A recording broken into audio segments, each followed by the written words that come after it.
Sensizliğin yine ağrısı, yine darıxıram sensiz əzizim. Üstüme yeriyir hicran ordusu, məğlub olur axı sevgimiz bizim. Gittiğin yollarda zülmət, karanlıq, sessiz gedişinde ses saldı yine.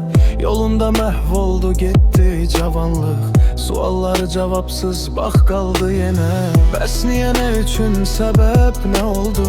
Bitmez sandığımız sevgi de bitti. Gözümün çektiği hemen o yoldu. O yolda getkede gözümden itti.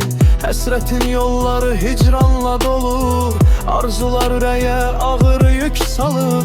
Dönmezdim ölsem de gittiğim yolu, indi o yollarda boş izler kalır.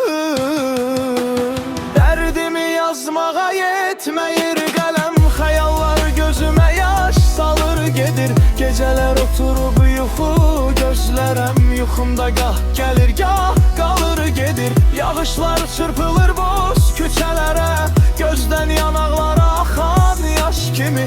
Derdimi danışıp mən gecelere, seherler oluram qəlbi daş kimi.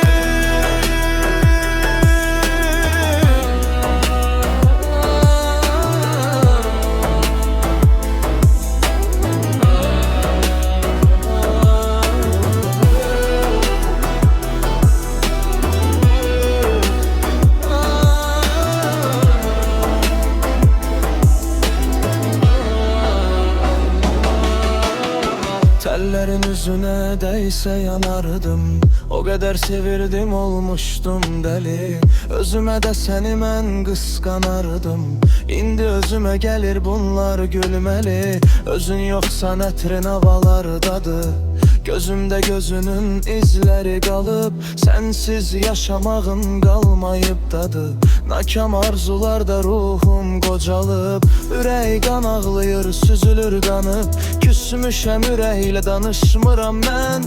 Həsrətdən dərd çəkir, üzülür canı, ürəyin işinə qarışmıram mən.